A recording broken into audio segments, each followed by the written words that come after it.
Hi hello नमस्कार. तर तुम्हा सगळ्यांचं माझ्या चॅनलमध्ये खूप खूप स्वागत आहे. मी डायरेक्ट व्हिडिओला सुरुवात करते आणि हा व्हिडिओ ना ऑक्टोबर महिन्यातला आहे. जे की आम्ही साताऱ्याला जाणार होतो कास पठारला, ते सुद्धा तुम्हाला मी पुढं दाखवतेच. किती प्रकारचे फुलं आहेत, काय काय आहे तिथे सुद्धा.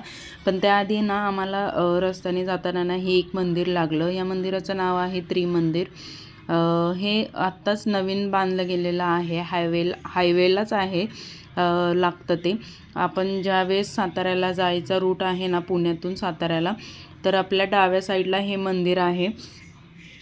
आणि हे मंदिर सकाळी 9 ते संध्याकाळी 6 वाजेपर्यंत ओपन असतं. आणि हे सिंधी लोकांचं मंदिर आहे बहुतेक. म्हणजे सिंधी लोकांचं हा देव आहे. तर खूप छान मंदिर आहे. त्याचं कामसुद्धा खूप छान केलेलं आहे. आणि फोटो अलाउड नव्हता आतमध्ये मंदिरातलं काढायला. तर बाहेरून तुम्ही जेवढं काढू शकता तेवढं काढता येतं असं तिथं सांगितलं होतं. म्हणून फक्त मी बाहेरूनच व्ह्यू घेतलेला आहे. तर तुम्ही बघा. आणि हे दरवाजे वगैरे पण खूप मोठे होते. आणि तिथून आपण ज्या मंदिराच्या बाहेरचा व्ह्यू तर खूप भारी होता, कारण ते हाईटवरती म्हणजे पायऱ्या चढून वरती मंदिर असल्यामुळे तर व्ह्यू चारी बाजूचा व्ह्यू खूप भारी होता. फोटो वगैरे काढायला तर खूप छान प्लेस आहे हा. आणि आम्ही फोटो वगैरे काढलं आणि नंतर मग आम्ही पुढे साताऱ्याला निघालो. तर तुम्ही बघू शकता हायवेच लागतो डायरेक्ट.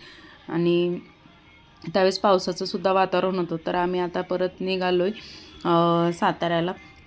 तर साताऱ्याला जाताना मी तुम्हाला का सांगितलं, कारण ऑक्टोबर महिन्यात नोव्हेंबरमध्येच ते कास पठारला फुलं वगैरे असतात.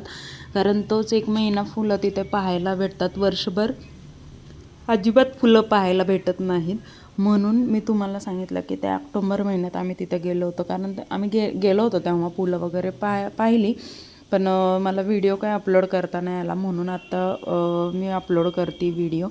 तर तिथे जाताना ना व्ह्यू वगैरे पण खूप छान होते बघा. आम्ही एका ठिकाणी थांबलो होतो. असे स्पेस होता भरपूर तिथे, म्हणून एका ठिकाणी थांबलो आणि निसर्गाचा आम्ही मजा घेतली. आणि परत मग आम्ही कास पठारला पोचलो. तुम्ही आता व्ह्यू बघू शकता, कसला भारी व्ह्यू आहे. धुकं वगैरे पडले. पहिल्यांदा तिकीट वगैरे काही नव्हतं, पण आता त्यांनी तिकीट केलेलं आहे तिथे.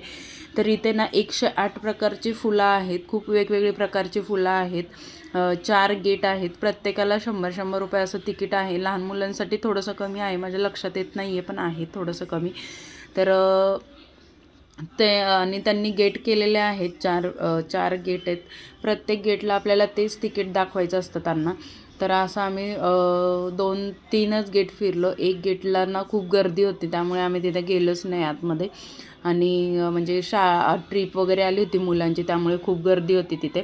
आणि त्यांनी असं साईडनी कंपाऊंड वगैरे केलेलं आहे, जेणेकरून ते फुलांचं वगैरे नुकसान होणार नाही. कारण लोक काय करतात, ते फुलं वगैरे खूप तोडतात, त्यांचं नुकसान करतात. मग ते दिसायलासुद्धा चांगलं दिसत नाही. तर तुम्ही बघू शकता अशी व्हाईट, पिंक, पर्पलवाली फुलं होती. आणि हे ग्राउंड ना खूप मोठे, म्हणजे हा कास पठार ना खूप मोठे.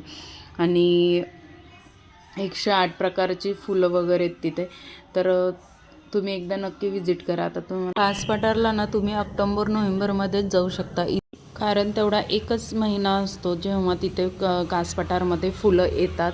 नाहीतर कोणत्याही महिन्यामध्ये फुलं येत नाही. आणि व्ह्यूसुद्धा खूप भारी होता. तर आम्ही हे सगळं बघून झाल्यावरती ना परत एकदा दुसऱ्या जागेवरती गेलो. तर तिथे हा व्ह्यू आम्हाला बघायला भेटला. म्हणजे हे असं झाड होतं, तिथे नदी होती खाली. आणि तिथे बघा हे असं झाड, म्हणजे सुकलेलं झाड होतं, पण भारी दिसत होतं ते झाड. तर तिथेसुद्धा आम्ही फोटो वगैरे काढले. तर ते सुद्धा तुम्हाला वातावरण दाखवते. इथे रॉकेट गेलं होतं, ते दाखवते.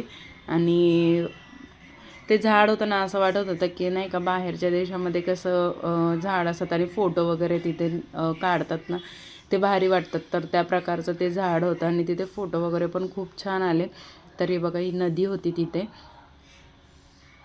आणि ते झाड वगैरे तिथं होतं. तर अशा प्रकारचं हे कास पठार आहे. तिथे खूप छान आहे बघण्यासारखं.